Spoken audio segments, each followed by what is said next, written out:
चंपावन गांव जो कभी हरा भरा हुआ करता था, वो पिछले 1 साल से बारिश न होने की वजह से पूरी तरह बदल चुका था। जो पेड़ कभी सीधे और हरे खड़े रहते थे, आज वही पेड़ सूखे झुके हुए खड़े थे। जिन खेतों में कभी हरी भरी फसल उगती थी, आज उन खेतों में सिर्फ सूखी मिट्टी और दरारें हैं। हे देव, हे बाबा भैरवनाथ, अब तो मानो अरसा बीत गया है। अब तो बचा लो अपने इस चंपावन को। ये किसका श्राप आ लगा प्रभु? मंदार चुपचाप वहीं बैठा रहता है। तभी उसका पुराना दोस्त सुधीर वहाँ आता है। अरे मुझे लगा ही था तुम यहाँ मिलोगे भाई। अरे मंदार भाई, कब तक इस बंजर मिट्टी को टटोलते रहोगे? ये गांव अब नहीं बचने वाला। मैं अब भी कह रहा हूँ, चले जाओ आप भी यहाँ से। जिस मिट्टी ने मुझे जन्म दिया है, जिस मिट्टी में मैं पला बढ़ा, उसे मैं अकेला कैसे छोड़ दूं? ऐसा नहीं हो सकता। इस मिट्टी में आज भी मेरी माँ की हाथ की रोटियों की सुगंध और मेरे बाबूजी की दिन रात की हुई मेहनत है भाई। ठीक है भाई, जैसी तुम्हारी मर्जी। मैं तो बस ये कहने आया था कि मैं और मेरा परिवार भी अब ये गांव छोड़कर जा रहे हैं। मंदार कुछ पल उसकी ओर देखता है। उधर सुधीर भी वापस चल पड़ता है।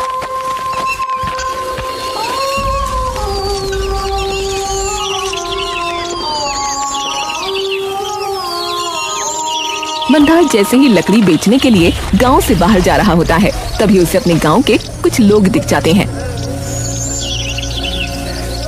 मंदार चुपचाप उन लोगों को वहीं खड़ा देखता रहता है। धीरे धीरे पूरा गांव खाली होता जा रहा है।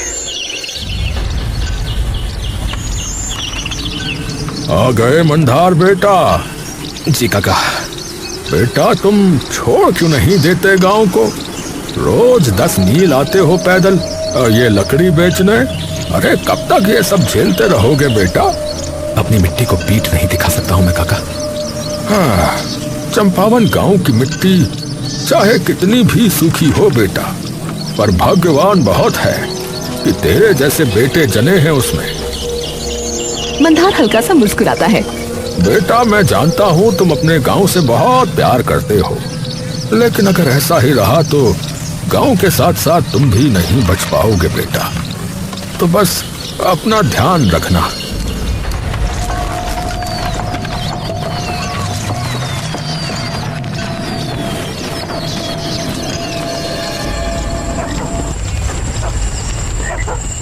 बाबा, आप तो इस गांव के रक्षक हैं ना? तो इस गांव का ऐसा हाल कैसे हो गया? क्या सच में कुछ गलत हो गया? मैं कुछ गलत कर रहा हूं बाबा, इस गांव को ना छोड़कर? क्या सच में सारी उम्मीदें जा चुकी हैं इस गांव के फिर से जीवित होने की? मंदार को अपने सवाल के जवाब में सुनाई दिया तो बस उड़ती हुई धूल का सन्नाटा। मैं कोशिश करनी नहीं छोड़ूंगा बाबा। मुझे पता है बाबा, आप मेरी बात सुन रहे हो। मंदार सर झुकाए अपने घर की ओर चल पड़ता है। मंदार जैसे ही घर में घुसता है, तभी उसे दिखता है कि सामने उसकी बीवी करुणा और उसका साला मनीष बैठे हैं। अरे मनीष, तुम कब आए? मनीष बिना कुछ कहे अपना सर झुका लेता है और तभी मंदार की नजर करुणा के बगल में रखे 2 बंद कपड़ों की गठरियों पर पड़ती है। करुणा, तुम कहाँ जा रही हो? और ये कपड़ों की गठरियाँ क्यों बांधी हैं? मैं अब आपके साथ नहीं रह सकती। मैं जा रही हूँ अपने घर वापस। आपको जब बुद्धि आ जाए और आप इस गांव को छोड़ने का मन बना लो तो मुझे लेने आ जाना, वरना आपके साथ मैं भी भूखी मर जाऊंगी। अरे पर ये हमारा गांव है, इसे छोड़ के कैसे जा सकते हैं? हमारा नहीं, आपका गांव है और ये गांव कुछ दिनों में खत्म होने वाला है। आप समझ क्यों नहीं रहे हैं? सारे खेत सूख चुके हैं, कुएं का पानी एकदम काला पड़ चुका है।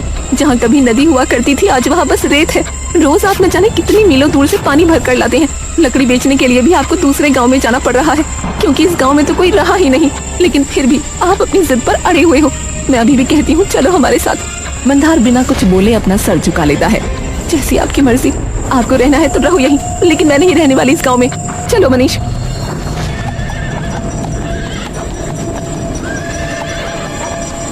मंदार का हौसला अब पूरी तरह से बिखर जाता है। क्या सच में अब कोई उम्मीद नहीं है बाबा? क्या आप अपने गांव को यूं ही तबाह हो जाने देंगे?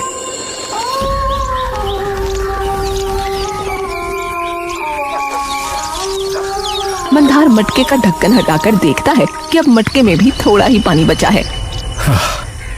फिर से भरकर लाना पड़ेगा। मंदार रोज की तरह मटका ले कड़ी धूप में दूसरे गांव के कुएं से मटका भरकर लाने के लिए निकल पड़ता है। मंदार कुछ दूर तक ही जाता है, तभी उसको जोरों की प्यास लगती है। पानी भी कम है मटके में, पर इतने से ही काम चलाना पड़ेगा। जैसे ही वो मटके से पानी पीने के लिए उसे उठाता है, तभी एक बूढ़ा आदमी लड़खड़ाते हुए उसके पास आता है। बेटा, बहुत प्यास लगी है बेटा, थोड़ा पानी दे दो, पानी। मंदार कुछ पल के लिए मटके में बचे थोड़े से पानी को देखता है, लेकिन फिर मुस्कुराने लगता है। लीजिए काका। वो अपने हाथों से उन्हें पानी पिला देता है। बूढ़ा आदमी तभी वहाँ से संतुष्ट होकर चला जाता है और मंदार खाली मटका लेकर आगे बढ़ता है। लेकिन कुछ ही कदम चलने के बाद उसकी आंखों के सामने अंधेरा छाने लगता है। उसके पैर डगमगाते हैं और वो गिरने लगता है। मंदार जैसे ही ऊपर देखता है, तभी उसका पूरा शरीर एकदम से मंत्रमुग्ध हो जाता है। उसके मन में भैरव बाबा को देखते मानो कई सारे भावों का ज्वार एकदम से उमड़ पड़ता है। बाबा, भैरव बाबा, क्या ये सचमुच आप ही हैं? अपने सच्चे भक्त के बुरे समय में यदि मैं नहीं आऊंगा तो कौन आएगा पुत्र? मंदार की आंखों से आंसू बहने लगते हैं। बाबा, बाबा सब कुछ छिन गया बाबा। मेरी बीवी चली गई, गांव उजड़ रहा है, खेतों की हरियाली रेत बन गई बाबा। वो लहलहाती फसलें अब सिर्फ यादों की परछाई रह गई हैं। मैं क्या करूं बाबा, क्या करूं? भैरव बाबा शांत स्वर में, पुत्र, बुरा समय हर किसी के जीवन में आता है, पर जो उस अंधेरे में भी अपना विश्वास नहीं खोता, वही सच्चा भक्त होता है। तुम्हारा इस मिट्टी के लिए प्रेम ही तुम्हारी सबसे बड़ी शक्ति है। इस गांव का रक्षक मैं नहीं, तुम हो मंदार। बाबा अपने हाथ से एक मिट्टी का कलश प्रकट करते हैं। इसे लो और इसका जल अपने खेतों में डाल दो। पर इतने पानी से भला क्या होगा बाबा? कर्म तुम्हारा है, फल मुझ पर छोड़ दो। परंतु एक नियम है जिसका तुम कभी उल्लंघन नहीं कर सकते। हाँ, कैसा नियम?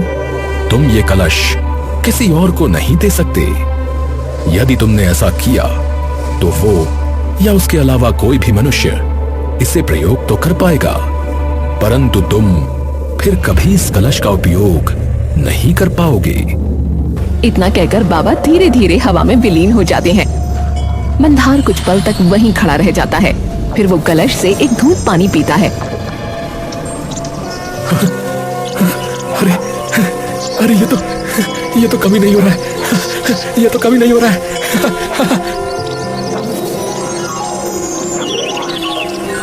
मंदार जैसे ही वो पानी डालने लगता है तो कलश से पानी लगातार बहने लगता है और धीरे धीरे उसका पूरा खेत पानी से भर जाता है।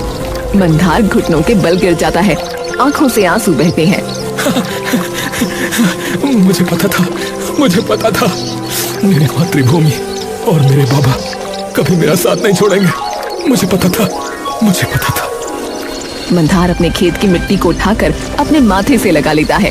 धन्यवाद बाबा, धन्यवाद, आपका बहुत बहुत धन्यवाद।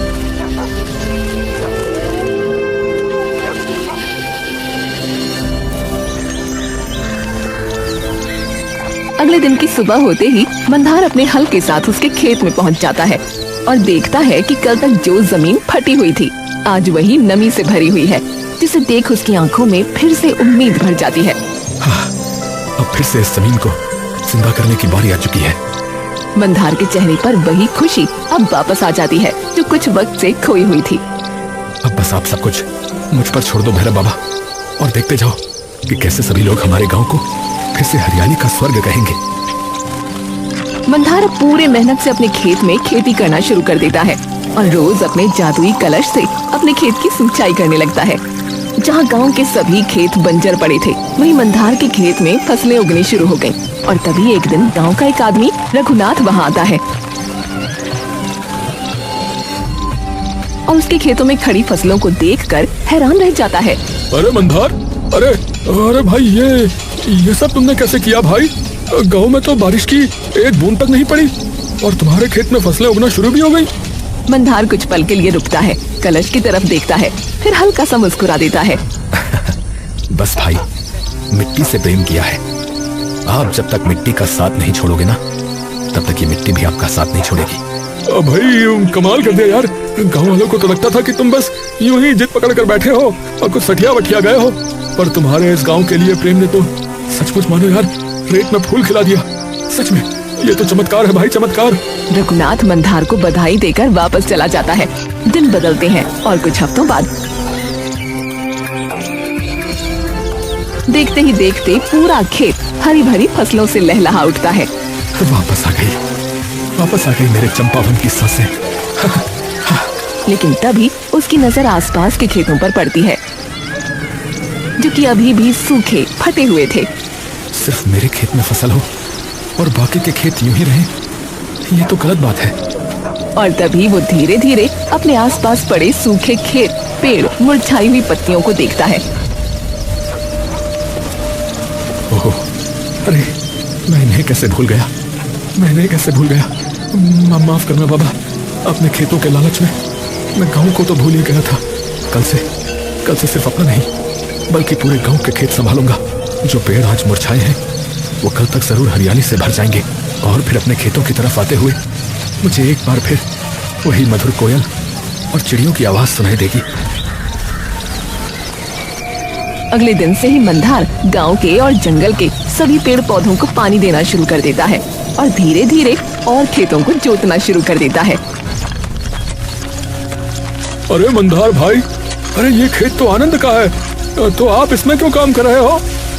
अरे भाई, ये खेत हो चाहे कोई भी खेत हो, ये सब खेत है तो हमारे गांव का ही हिस्सा। तो अगर इनका ध्यान हम गांव वाले नहीं रखेंगे तो कौन रखेगा भला?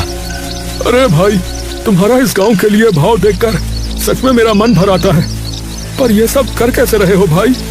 इसकी सिंचाई का पानी कहाँ से ला रहे हो? सब भैरव बाबा की कृपा है भाई। रघुनाथ बिना कोई बात वहाँ से चला जाता है। समय बीतता है। अब वो समय भी आ जाता है जब मंदार के खेतों की फसल पूरी तरह पक चुकी थी। आज तक इतनी ज्यादा और अच्छी फसल कभी नहीं आई थी मेरे खेतों में। मंदार पूरी फसल काटता है और बाजार ले जाकर बेच आता है।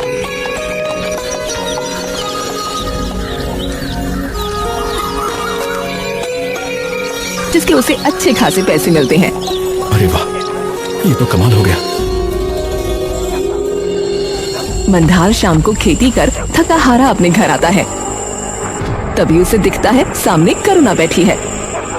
करुणा, तुम यहाँ? करुणा धीरे धीरे खड़ी होती है और मंदार की तरफ आती है। हाँ, आपके प्रेम ने इस गांव की किस्मत बदल दी। मैं तो फिर भी इंसान हूँ, तो मेरा भी तो मन बदल दिया आपने। करुणा आगे बढ़कर मंदार के गले लग जाती है। मुझे माफ कर दीजिए, मैंने आपके विश्वास पर सवाल उठाया। मंदार हल्का सा मुस्कुराता है और उसकी आंखें नम हो जाती हैं। कोई बात नहीं, अब हम दोनों मिलकर सब ठीक करेंगे। अगले दिन से करुणा और मंदार दोनों सारे खेत में काम शुरू कर देते हैं।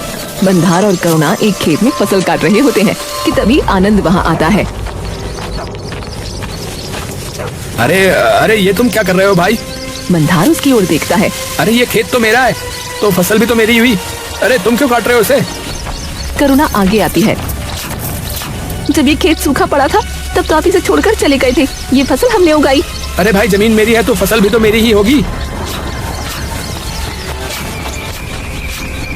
ओहो, तुम हमारी जमीन पर भी खेती करके फायदा उठा रहे हो भाई। ये गलत बात है। मंदार धीरे से आगे आता है और करुणा के कंधे पर हाथ रखता है। भाइयों, आप मुझे गलत समझ रहे हैं। मैं आपकी जमीन पर कब्जा करने नहीं आया, मैं तो बस इस गांव को बचाना चाहता था। सब लोग चुप हो जाते हैं। पर अगर आप ये फसल बेचना चाहते हैं तो जरूर बेचिए, मुझे पैसे नहीं चाहिए। मैं तो बस चाहता हूँ कि हमारा गांव फिर से पहले जैसा हो जाए, जहाँ हरे भरे पेड़ों पर कोयल बैठे, पक्षी गीत गाएं, खेतों में लहलहाती फसलों की खुशबू फिर से हमारे घरों को भर दे। मतलब भाई, तुम्हें पैसे वैसे नहीं चाहिए क्या? और ये फसल भी हमारी है? नहीं, मैं बस चाहता हूँ कि जो लोग इस गांव को छोड़कर गए थे वो वापस आ जाए। भाई, मैंने जो भी कहा उसके लिए मैं माफी मांगता हूँ भाई। सच में भाई, तुम जैसा निस्वार्थ इंसान हमने पहली बार देखा है। माफ करना भाई।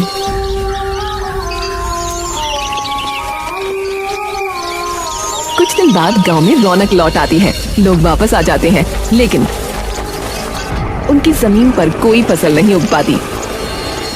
भाई हमें समझ में नहीं आ रहा कि तुम्हारे खेतों में फसल कैसे उग रही है और हमारे खेतों में तो कुछ भी नहीं उग रहा। ऐसा क्यों हो रहा है भाई? मंदार चारों ओर नजर घुमाता है और देखता है कि उसके खेत के अलावा सारे खेत एकदम बंजर पड़े हैं। तभी उसकी नजर अपने मिट्टी के कलश पर जाती है। मंदार चुप रहता है। उसकी नजर मिट्टी के कलश पर जाती है। यदि तुमने ये कलश किसी और को दिया तो तुम इसका उपयोग फिर कभी नहीं कर पाओगे। मंदार गहरी सांस लेता है। ठीक है, मैं आपको एक बात बताता हूँ। मंदार सबको कलश के बारे में सब बता देता है। ये कलश कभी खाली नहीं होता। आप लोग इसे ले जाइए और अपने खेतों को इस कलश के पवित्र पानी से सींचिए। पर भाई फिर आप इसका उपयोग नहीं कर पाएंगे। मंदार हल्का मुस्कुराता है। अगर मेरे एक खेत के बदले पूरा गांव बच सकता है तो इससे अच्छा और क्या होगा भाई। वो जैसे ही कलश की तरफ आगे बढ़ता है, तभी कलश से दिव्य रोशनी बाहर आने लगती है।